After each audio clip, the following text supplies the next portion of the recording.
Welcome to the chaos sector. We return to the matrix. Now we presented our mock polling going into this year's presidential election, and to be honest, I think it's pretty accurate. Might have a few points here or there in favor of either candidate, but for the most part, everything generally maps out. CNN had a segment breaking down the three main issues in Arizona, Georgia, Nevada, and North Carolina. Those three issues are economy, abortion, and immigration. The economy, Trump is up 12 points, 55% to 43%. Abortion, Harris is up 15 points, 55 to 40%. And immigration, Trump is up 9 points, 53% to 44%. Now, we all knew Harris would have a large lead with abortion, but if it were just these three issues that determine the next president, Trump beats her 2-1. Now, why do you think these three issues were presented? Well, because these are the main issues American citizens are concerned about. And I must say, I don't think abortion is at the top of that list. I would say that the majority of citizens are concerned about foreign policy right now, considering the potential wars that are starting to creep into the conversation. But if CNN presented those specific three issues, Harris would be down in all of them. It still looks bad for her, even with a 15-point lead with abortion. You see, abortion is somewhat of a planted issue into the social political debate, given the side that supports it, a key issue to drill home. But overall, it's one of those groupthink experiment issues. What I mean by that is many people who accept abortion as a woman's right simply don't want to be seen as an outsider, but they themselves would never abort a child or agree to have one aborted. So it doesn't directly affect every single American citizen, like the economy, immigration, or the impact of failed foreign policies do. You see? And Trump being down by 15 points is basically a bunch of liberal women and liberal men as well, who just side with Harris due to the rhetoric about abortion. No offense to anyone out there, but the debate about abortion is somewhat a red herring, because most who support it are supporting it or debating against the opposition simply for the sake of the debate. It's not something they carry out or impacted by. It's basically showing who will vote for who based on those percentages. And even still, Trump has a 2-1 advantage, which translates to landslide when you put that into a total of votes by the millions. And the percentage gap with the economy and immigration for Trump is way higher than 10 points or so. Come on, CNN, tell the truth now. Oh wait, they can't. Harris is actually in the 30 percentile in both the economy and immigration, which has Trump in the 70 percentile. But that would look horrible for Harris, so you know. Now let's break down the political biases that both have, but more specifically, the Democratic Party, because it's currently in this warped TDS state of being, or Trump deranged syndrome. Let's take those same three issues and create a mock survey of 100 Democrats to show how poll numbers get inflated due to distorted surveys. Are you guys ready? 100 Democrats on the economy will flat out lie and say they believe Harris will improve the economy simply due to opposing Republicans and Trump. But they can't be too outrageous, so they still give Trump the edge. They give Trump a 53%, 47% edge. They know Harris has no experience in business, no experience in the stock market, and doesn't understand inflation. And that's not a jab. When asked about inflation, she clearly didn't speak from a place of knowledge of the subject, which makes it extremely difficult for her to crunch numbers if she doesn't understand the pros and cons of the economy. Yet, Democrats will give her a high rating out of spite towards Trump. Now, what does this do? It creates a fake percentage, which is then tallied up and presented as a percentage in those polls, making it appear it's closer than it really is. You see how this works? Then you have abortion. Now, of course, Democrats will go completely crazy with this one. They have Harris with a 79% to 21% advantage when you have to actually explain what policy does Harris actually propose that Trump doesn't regarding abortion. If Trump proposes it should be left up to the states, and it's where abortions is being held. Where is the anti-abortion policy Trump is proposing here? It's a neutral stance. So if it's neutral, then how can there be such a large gap between Harris and Trump in regards to abortion? Because it's simply a hatred towards the political opponent, not the policy proposals. The issue here is Trump is basically saying the federal government should not facilitate abortion funding. It should be left up to the states to fund it. The Hyde Amendment was a law passed in 1980 that prohibited federal funds to pay for abortions in the United States, except for incest, rape, or to save the life of the woman.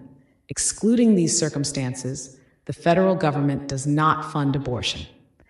And abortion advocates don't want the federal government worried about what they do with their bodies, right? So definitely they shouldn't expect that same federal government to fund their abortions. In other words, leave it up to the states to deal with abortion.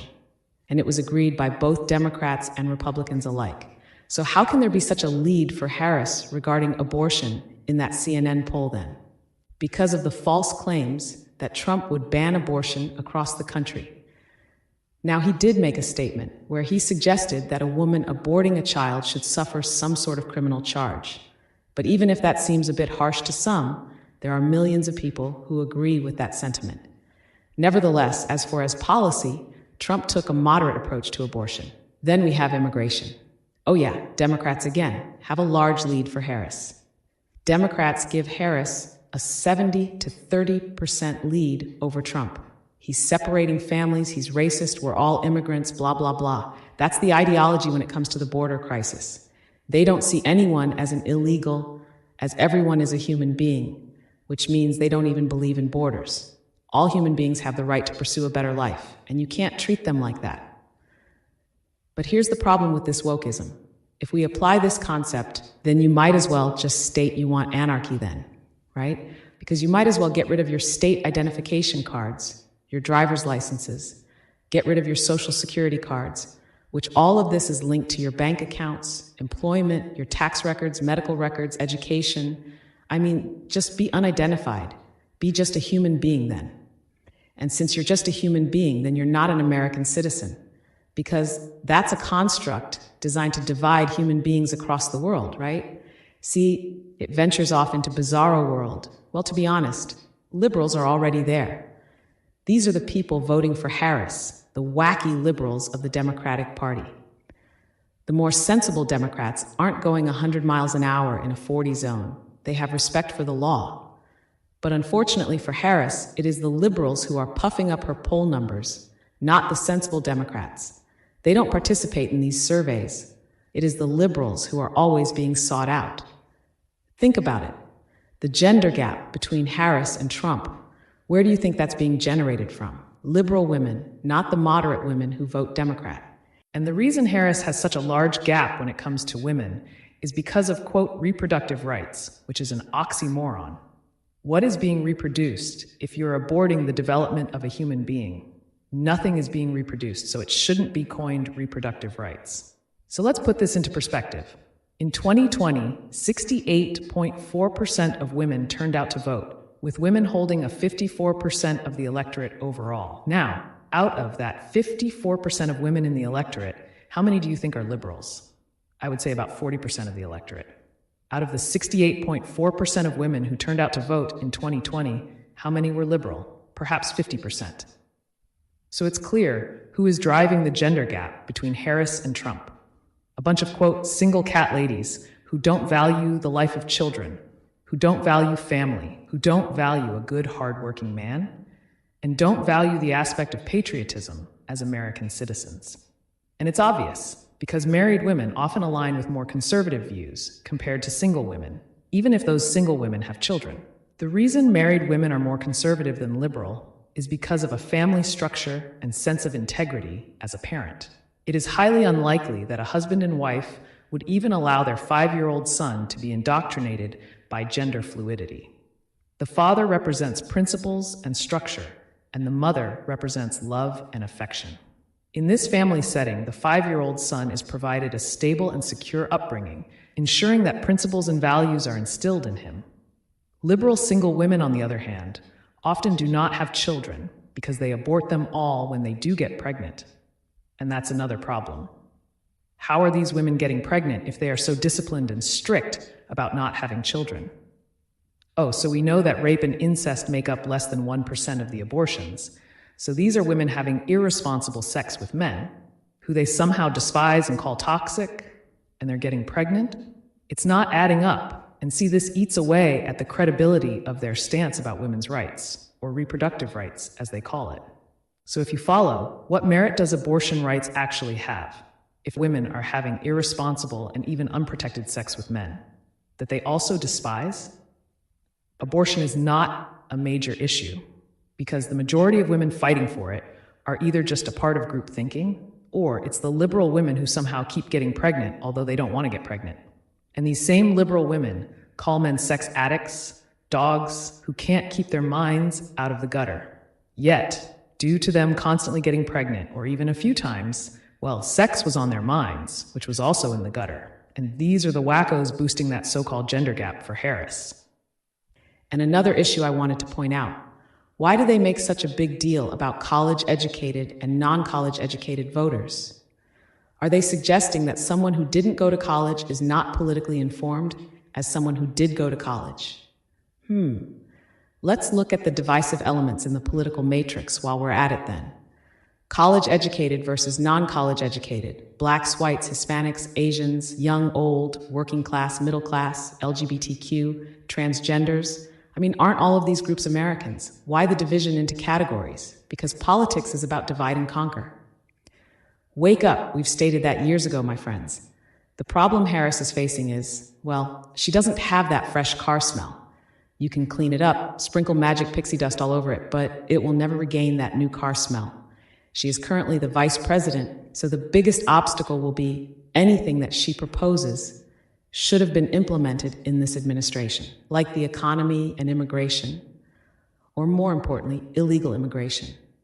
And for those who would side-skirt that, claiming that she wasn't the president, her vision was held back and all, well, even with that excuse, she doesn't have policy proposals on her campaign website. Yet we keep going back. Everything Harris has proposed in the past, in her prior presidential campaign, are we to ignore all of that, and now she's aligned in the center? I've heard pundits mention this, claiming Harris has, quote, learned a lot in the years she's been the vice president, and her views have changed on a lot of things. Okay, well, what about before she was vice president? Has she learned from all of those radical policies she proposed in her prior presidential campaign? Doesn't seem like it, because one of her first policies regarding price controls aligns with the same communist policies she proposed before she was vice president. So where and how will Harris land her plane? Because it's kind of difficult for her to land it anywhere. It's a double-edged sword. That's her problem. If she tries to slither her way to the center of the left, then what makes her distinct from Trump in regards to policy? Meaning, if she proposes to be tough on illegal immigration, she agrees with Trump. And of course, he'll call her out for not doing the job as vice president. Can't see her getting away from that one. Then if she attempts to propose an economic plan to reduce inflation, well, weren't you a part of an administration that passed an executive order called the Inflation Reduction Act, which is directly responsible for the high inflation at this very moment? She's not a very good public speaker to begin with, and being confronted with these questions by Trump, I just don't see her having a rebuttal to at least give her the benefit of the doubt. Might be the first time in US history that a presidential debate is halted due to one of the candidates incapable of providing legitimate answers. Heck, it almost happened with old Joe and Trump prior, as the moderators sensed that old Joe was not capable of even staying focused, let alone rebuttaling. Then, what about foreign policy? As by the time the presidential debate comes about, surely there will be news regarding Iran, Hamas, and other national security threats upon the United States and other allies across the world. Harris has to carry the luggage of this administration, which the war in Ukraine happened under her watch and old Joe. You can't drop that luggage and claim that's someone else's belongings. Negative, your belongings are also in that luggage. Now the moderators will try to help Harris out with the topics of abortion, race in America, topics that hurt Republicans, at least at face value. Well, Trump holds a moderate view on abortion, so that's a 50-50, which is a win for Trump, considering. Then race in America. Harris doesn't have the benefit of major headlines this time around, with a story about a black person shot by the cops, which led to protest across the nation. So racial injustices would have to be siphoned from some other place. And I don't think it's as impactful as an incident that grabbed national headlines as those in the past. Harris can't really gain momentum with the topic of race in America, you see? Especially when residents of Chicago have been critical of Democratic leadership in regards to crime and also illegal immigration. And Trump will hit her hard on crime, which contradicts her so-called image of prosecutor-in-chief. Hasn't been tough at the border whatsoever, has allowed illegal immigrants who are known criminals out into communities across the country, has advocated for bailing rioters and looters out of jail, advocated for defunding the police, basically called the ICE agents white supremacists who fight against illegal immigration, who arrest and deport the very sick individuals who have raped and murdered young women and girls. I mean, what in the world is this person doing running for president? So although the optics would make it appear she's center-left on policies, her record proves otherwise. You can't disassociate yourself from the current administration. You can't disassociate yourself from key issues which you proposed policies for. You can't disassociate yourself from the socialist and even communist ideology you have publicly proposed. It's not policy changes based on further analysis, such as an optimistic view on energy or changing your stance about the amount of funding schools should receive. These issues change based on environmental and societal circumstances. But the border, crime, defunding the police, stripping patents from drug companies, proposing $25,000 for first-time homebuyers, free college tuition, these are major policy proposals that can't be switched like a flick of the wrist. So as we all know, Harris is right along with the other wackos to the far left. This is insanity. And then if that wasn't enough, her running mate is even wackier than that, advocating for gender-affirming care for children. And if the parents don't allow their child to change their sex, he will have CPS come and take the children out of that home. What the hell? This is communism, right in your face. You won't allow John to become Jessica? Oh, really? Then we're taking your child away from you and making them a young girl. And if you try to stop us, we'll throw you in jail. Yep, that is real, my friends. Minnesota was a mini China. If you look at his so-called greetings to the crowds, he takes a bow, which is not American culture. It is more liking to Oriental culture. This includes Eastern culture, such as China, Japan, etc. That bowing he does is a symbolic message to China, to let them know, hey guys, I think our mission will be successful. Tim Walz is a Chinese operative, working for the Chinese Communist Party, attempting to destroy the country from within. It's right in your face. How is this person even allowed to be in the position of vice president? But this goes back to the problem. Vice president are not vetted. They are selected with no accountability. See, if the vice presidents had to go through a primary process, like the presidential candidate has to, Tim Walz's communism would have been exposed in the primaries. He would be shut down by his Democratic counterparts in debates, and the American people would witness it all on national television. But they're allowed to slither in, and the vice presidential debates won't matter at that point, because they've already been selected. We can say the same for Kamala Harris. If she had to go through a primary process as a vice presidential candidate, she perhaps wouldn't have been picked. And it would have also impacted old Joe's chances of gaining the black vote. Remember? Latasha Brown stated he was, quote, dead in the water. He was not going to beat Trump without the black vote. Yet, if there was a primary for vice presidents, he might not have had a choice in selecting a black woman as his vice president, being Kamala Harris, because she would have gotten destroyed, like she did against Tulsi Gabbard. You see how all of this is connected? And recently, guess who supports Tim Walz? Black women. Look at this photo. You have 3 black women with shirts that say, "Voting is my black job." Now, of course, this is a jab at Trump for stating illegal immigrants are stealing black jobs, yet he also stated they're stealing Hispanic jobs as well.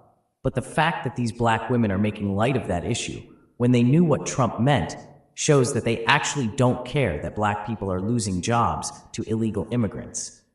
And also, it shows once again that they vote Democrat just to spite Republicans. Here's the hidden in plain sight message with those shirts, though.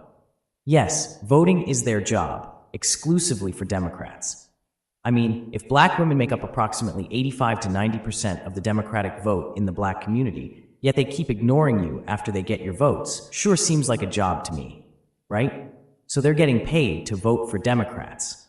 Why else would they vote for a party that has dismissed them on such a historical level? Quote, Tim Walz, the Minnesota governor, and Kamala Harris's running mate, will mark a historic moment in American politics as the first white man to serve as the chief supporter of a black woman at this level. His role has been widely appreciated by a significant part of the Democratic Party's base, particularly black women, who feel that it's high time for such representation. Hold on, what am I reading here? His role? A white man serving a black woman. Is that what they appreciate? What about his policies? What does Tim Walz bring to the table for the black community? Oh, it doesn't matter. He represents a white man serving a black woman in power. That's not a good sign, my friends. Seems like there is a power grab, and we've mentioned this before.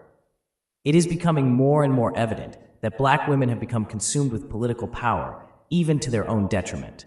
But let's continue with the article. Quote, activist Brenda Coles, for instance, sees Walz as the right person for the job, emphasizing his comfort in being subordinate to Harris, a woman of great caliber. She expresses, wait, this is insanity. Comfort in being subordinate? You see, this is about political power, and it's this type of philosophy that destroys the credibility of many black women voters. Catering to black women only puffs up the egos of those black women, but it does nothing for the black community as a whole, especially black men and the youth. But Harris and Walz and the Democrats in general don't care about black men and black children. They only care about black women. Anywho, she expresses her pride in supporting Harris and claims Walz as her vice president as well.